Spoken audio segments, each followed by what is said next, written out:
Man, Anderson, from the more cautious, more calculating man who took office. He was careful in his military interventions. He seemed to weigh costs and benefits more. What changed? Well, he's been in power 22 years. When he took over, Russia was a basket case. It now has high oil prices, high energy prices, big foreign exchange war chest. So at some level, Anderson, probably it is more than anything else that old line, power corrupts and absolute power corrupts absolutely, which leaves us with a dilemma because, as you say, he is now mercurial, unpredictable, rash, but it's also worth pointing out, we can use all these descriptive terms. He is also evil. What he is doing is wicked. He is showing extraordinary vengeance against a country, against a people who have done him no harm. It's an important point, Anderson, and an important analogy because the Russians, they may have killed 250,000 people in Chechnya, and as you say, Grozny was essentially leveled. Putin seems to have dreams of being a kind of great czar. He's often talked about Peter the Great as his great role model, and he wants to unify the Russian people. But behind all that is a particular animus that Putin has, which is a very dangerous one, which is that he sees Russia as the great victim. He sees Russians as being the great victim. That quote, the greatest geopolitical tragedy, that the West has wronged Russia.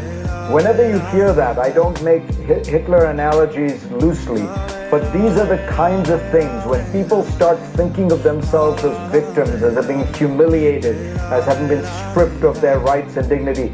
It tends towards the feeling that anything justifies their actions. And clearly, what Putin is doing is in a sense, very much out of that playbook. I mean, think about the destruction he is leveling on Ukraine for an operation that he claimed, Anderson, was a special military operation to protect the people of Donbass, of eastern Ukraine.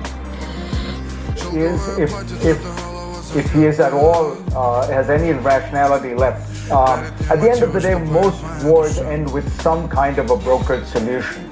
And we should continue to search for ways. Look, the Ukrainian government, the president of Ukraine, despite showing incredible bravery and courage and fortitude, is also keeping the path open. I believe Washington should do the same. We have to find some way to allow this to happen. Is there a path for him? Well, look, here there is one silver lining. It's an odd silver lining. Vladimir Putin completely controls his media space. He controls all of Russian media, all of Russian TV. He can go and tell people that he got some great diplomatic victory, he got some kind of concessions.